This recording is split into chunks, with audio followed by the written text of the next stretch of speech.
Tuhan mau memberkati, Tuhan mau menolong, Tuhan mau menyatakan kuasanya, Tuhan mau mendengarkan doa kita, menjawab doa kita, saudara. Tetapi untuk ini kita harus bersungguh-sungguh, kita harus berdoa sungguh-sungguh, kita harus melayani sungguh-sungguh, kita harus bersaksi sungguh-sungguh, kita harus menyembah Tuhan sungguh-sungguh, kita harus patuh sungguh-sungguh, semuanya sungguh-sungguh, sungguh-sungguh, sungguh-sungguh.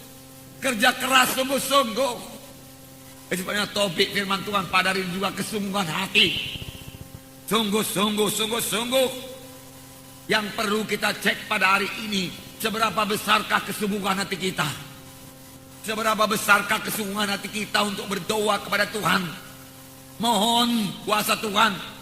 Seberapa besarkah kesungguhan hati kita, kerinduan hati kita untuk sembuh daripada penyakit? Kalau kita sakit,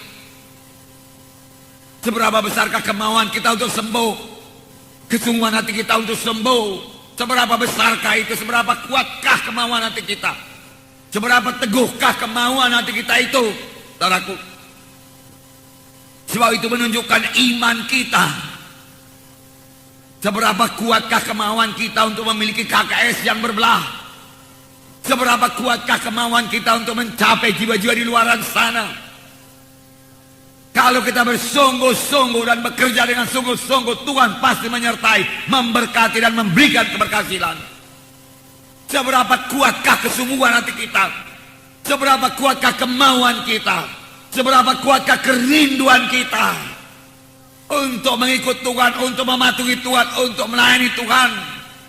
Itu yang menentukan berkat yang akan kita terima. Itu menentukan keberhasilan yang akan kita terima. Dimulai daripada kesungguhan hati, kesungguhan hati, kesungguhan hati. Tidak mau mundur walaupun ada halangan-halangan. Itu menunjukkan kesungguhan hati yang kuat, yang teguh, yang tidak bisa digoyangkan. Dan Tuhan melihat dari sorga. Dan Tuhan pasti menjawab kita. Amin, saudara. Jadi kesungguhan hati untuk maju. Kesungguhan hati menjadi orang rohani. Orang yang suci, yang meninggalkan semua perkara-perkara duniawi ini. Seberapa besarkah kesungguhan hati kita? Saya akan membacakan satu contoh dari Markus pasal 5 mengenai seorang perempuan yang sakit 12 tahun. Sudah sering kita baca ini, tetapi pada hari ini kita lihat dari kesungguhan hatinya, dari kemauannya untuk sembuh. Seberapa kuatkah kemauannya untuk sembuh? Dia tidak mau menyerah. Dia mengatasi sebuah halangan-halangan. Dia bertahan terus untuk hidup. Dia tidak menyerah kepada penyakit. Tidak menyerah kepada kematian. Markus pasal 5 ayat 25 sampai 34. Mari kita baca bersama-sama. Adalah di situ seorang perempuan yang sudah 12 tahun lamanya menderita pendarahan. Ia telah berulang-ulang diobati oleh berbagai tabib, sehingga telah dihabiskannya semua yang ada padanya. Namun sama sekali tidak ada faedahnya. Malah sebaliknya keadaannya makin memburuk. Dia sudah mendengar berita-berita tentang Yesus. Maka di tengah-tengah orang banyak itu ia mendekati Yesus dari belakang dan menjamah jubahnya. Sebab katanya, asal ku jamah saja jubahnya, aku akan sembuh. Seketika itu juga berhentilah pendarahannya, dan ia merasa bahwa badannya sudah sembuh dari penyakitnya. Pada ketika itu juga Yesus mengetahui bahwa ada tenaga yang keluar dari dirinya. Lalu ia berpaling di tengah orang banyak dan bertanya, siapa yang menjamah jubahku? Murid-muridnya menjawab, engkau melihat bagaimana orang-orang ini berdesak-desakan dekatmu, dan engkau bertanya siapa yang menjamah aku?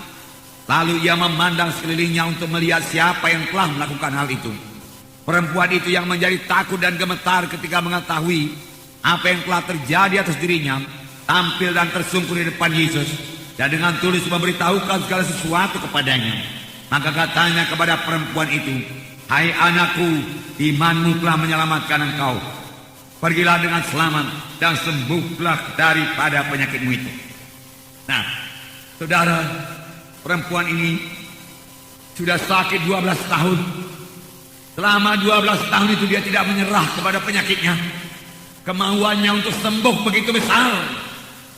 Dia berkata, aku bisa sembuh, aku bisa sembuh, aku bisa sembuh. Apapun kata orang penyakitku ini, aku mau sembuh. Aku pasti sembuh. Aku pasti sembuh. Bisa. Dia tidak menyerah kepada penyakitnya. Itu sebabnya dia bisa bertahan 12 tahun dengan penyakit yang parah, penyakit pendarahan. Kalau saja dia menyerah dan dia berkata, tidak ada harapan lagi, dia tidak akan sampai bertemu dengan Tuhan Yesus. Paruh jalan dia sudah meninggal dunia. Tetapi setelah dia berkata, aku bisa sembuh. Aku mau sembuh. Aku tidak mau mati. Aku tidak mau menyerah. Tidak mau menyerah. Ini yang membawanya bertemu dengan Tuhan Yesus. Tuhan membuka jalan kepada perempuan yang sakit 12 tahun ini. Nah, seberapa besarkah kemauan kita untuk sembuh? Ada Tuhan Yesus yang menyembuhkan kita. Kesembuhan sudah tersedia bagi kita. Tuhan hanya minta iman kita, iman yang sungguh-sungguh percaya kepadanya. Tuhan hanya minta kesungguhan hati kita untuk mengikut Tuhan dan menyerahkan diri kita kepadanya. Maka kesembuhan akan menjadi milik kita. Begitu banyaknya penyakit pada zaman sekarang ini, saudaraku. Banyak sekali orang sakit. Alangkah baiknya kalau orang-orang sakit itu tahu berserah dan bersandar kepada Tuhan, tahu percaya dengan sungguh-sungguh kepada Tuhan, dan berdoa dengan sungguh-sungguh kepada Tuhan. Maka saya yakin seturut dengan Alkitab, Tuhan akan menyembuhkan dia. Amin. Tuhan akan menyembuhkan. Sebab itu janji Tuhan. Janji Tuhan itu bagi saudara, janji Tuhan itu bagi saya, saudaraku. Seberapa besar kerinduan kita, seberapa besar kerinduan saudara untuk memenangkan jiwa buat Tuhan.